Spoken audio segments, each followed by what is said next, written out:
नमस्कार। आज हम बात करेंगे शनाख्त परेड के बारे में, जिसे टीआईपी यानी टेस्ट आइडेंटिफिकेशन परेड या पहचान परेड के नाम से भी जाना जाता है। शनाख्त परेड इन्वेस्टिगेशन का एक महत्वपूर्ण पहलू होता है। जब किसी मामले के इन्वेस्टिगेशन में तथ्य आता है कि अपराधी जो है वो अज्ञात है, उसको नाम से गवाह नहीं जानते हैं, लेकिन अपराध करते समय उसको देखा था, इस कारण से उसको वो लोग पहचान सकते हैं, तब शनाख्त करने की आवश्यकता पड़ती है। शनाख्त परेड के बारे में अगर हम बात करें तो एविडेंस एक्ट, दंड प्रक्रिया संहिता में कहीं भी शनाख्त परेड कराने के प्रोसीजर के बारे में नहीं बताया गया है। मध्य प्रदेश गवर्नमेंट में भी ऐसा कोई सर्कुलर नहीं है जिसमें शनाख्त परेड के बारे में बताया हो। अगर आपकी जानकारी में हो तो कृपया मुझे भेजें। आंध्र प्रदेश गवर्नमेंट ने जरूर सर्कुलर जारी किया है, उत्तर प्रदेश में भी है। शनाख्त शब्द जो है सेक्शन 9 एविडेंस एक्ट में एक शब्द आता है आइडेंटिटी। जब कभी किसी व्यक्ति या वस्तु की पहचान स्थापित करना हो तब उसकी आइडेंटिटी एक रिलेवेंट फैक्ट होती है।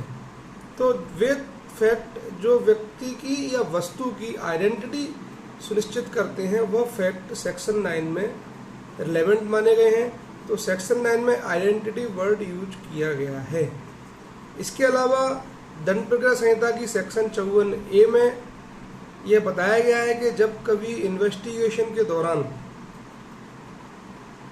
ये आवश्यकता प्रतीत होती है कि जिस व्यक्ति को किसी अपराध के आरोप में गिरफ्तार किया गया है उसकी पहचान कराया जाना आवश्यक है, तो फिर जो पुलिस थाने का बारसाधक अधिकारी होता है वह संबंधित क्षेत्राधिकार वाले मजिस्ट्रेट के समक्ष यह आवेदन देता है कि इसकी शनाख्त कराया जाना आवश्यक है, तो न्यायाधीश महोदय उसको शनाख्त करने के लिए आदेशित कर सकते हैं।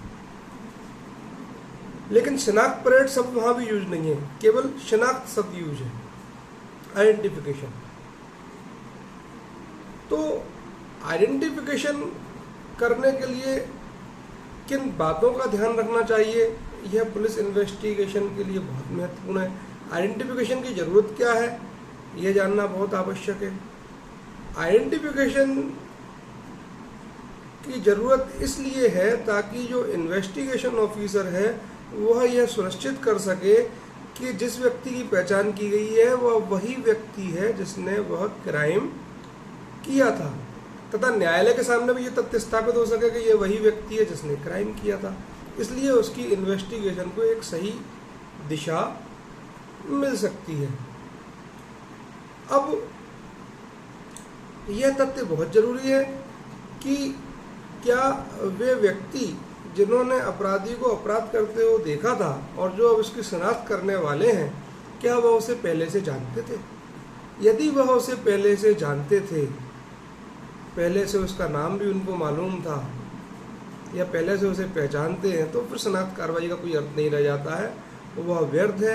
AIR 1961 में इलाहाबाद हाई कोर्ट ने यह डिसाइड किया था कि इस प्रकार की पहचान कार्रवाई व्यर्थ है। अब यह तथ्य भी देखा जाना है कि क्या साक्षी ने अभियुक्त को घटना और शनाख्त कार्रवाई के बीच में देखा है क्या। जब कभी भी हम शनाख्त परेड किसी अभियुक्त की कराते हैं तो यह तथ्य बहुत महत्वपूर्ण है कि अपराधी को गिरफ्तार करने से लेकर और उसकी शनाख्त परेड किए जाने तक उसको बापर्दा रखा जाए।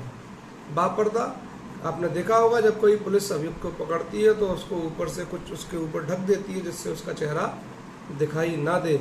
यह सुनिश्चित करना अत्यंत आवश्यक है कि उसकी पहचान तब तक डिस्क्लोज ना हो गिरफ्तार होने के पश्चात जब तक कि उसकी शनाख्त कार्रवाई ना कर ली जाए। अब शनाख्त कार्रवाई में बहुत ज़्यादा देर भी नहीं करना चाहिए, संभव तो उसको बहुत जल्दी से आयोजित कर लेना चाहिए। अब शनाख्त कार्रवाई किसके द्वारा की जाएगी, ये भी एक बहुत महत्वपूर्ण प्रश्न है। हालांकि ऐसा कोई सर्वमान्य सिद्धांत नहीं है कि शनाख्त कार्रवाई किसके द्वारा की जाए।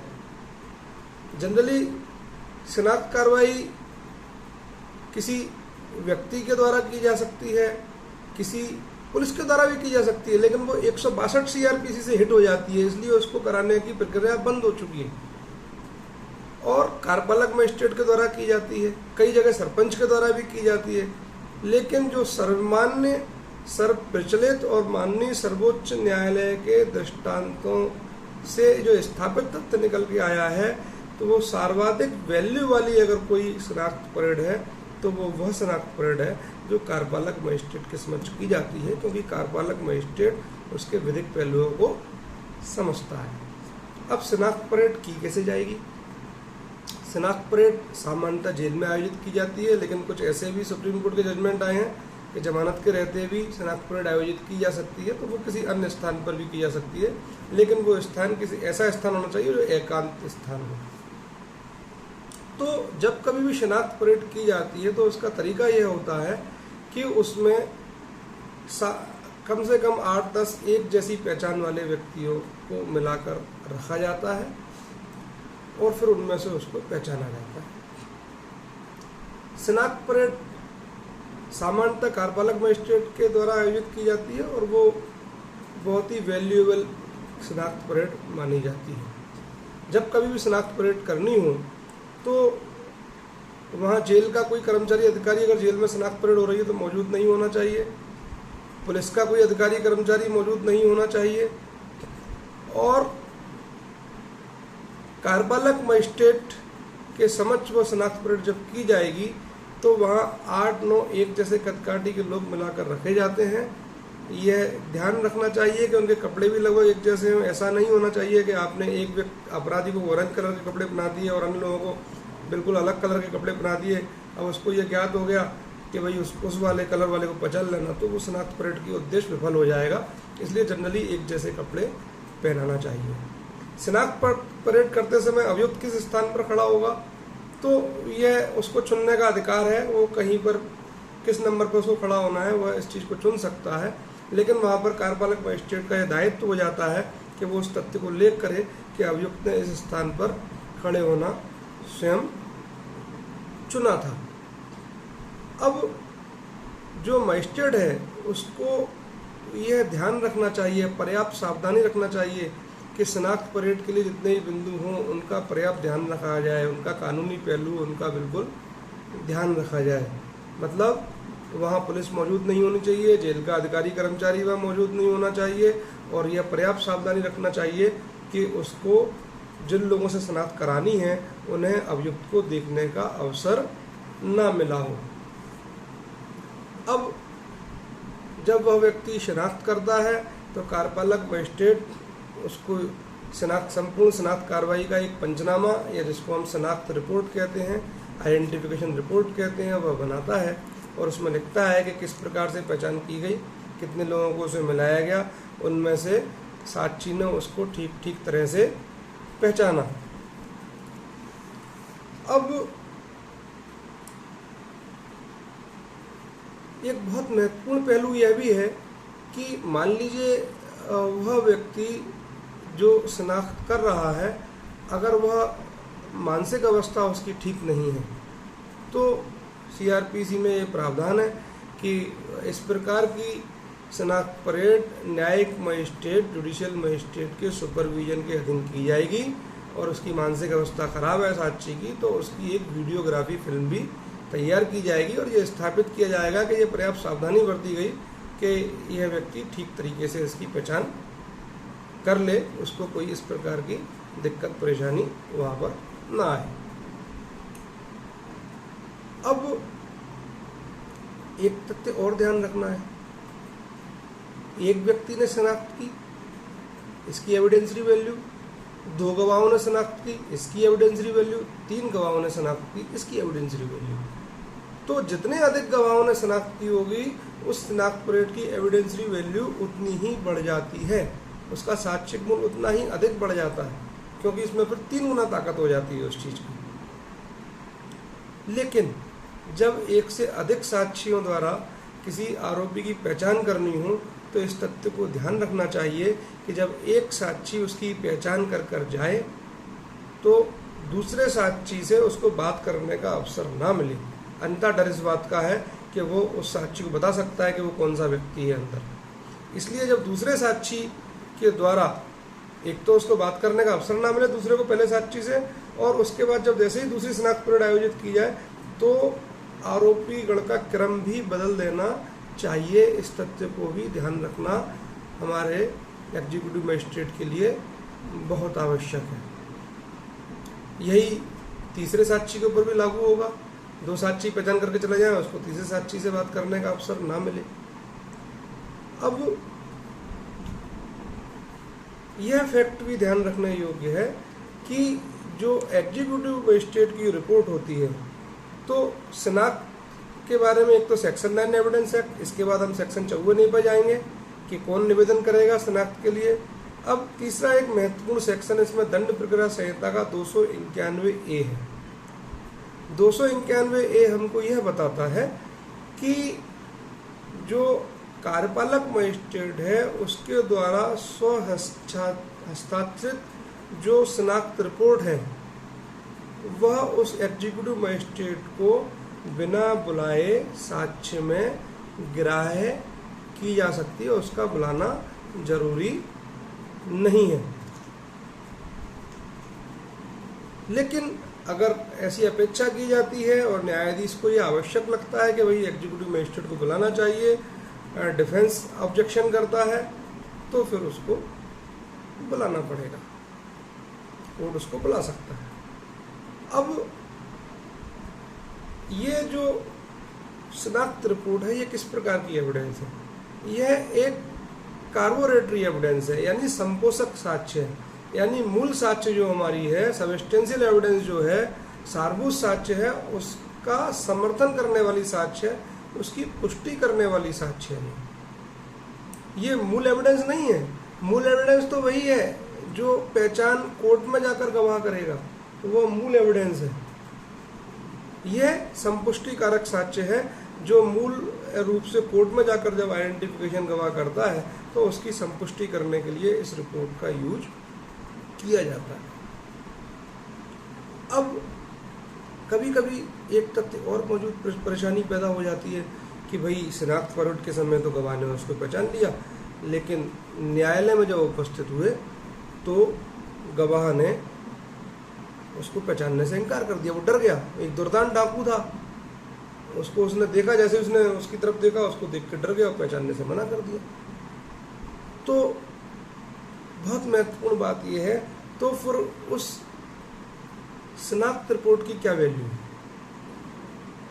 कानून के सारे सिद्धांतों का पालन करके कार्यपालक मजिस्ट्रेट के द्वारा बनाई गई ये रिपोर्ट है, उस पर न्यायालय गवाह के होस्टाइल होने के बाद भी उस रिपोर्ट पर विश्वास कर सकता है अगर यह तथ्य स्थापित किए जाते हैं कि वह रिपोर्ट बनाते समय कानून के समस्त प्रावधानों का भली भांति पालन किया गया था।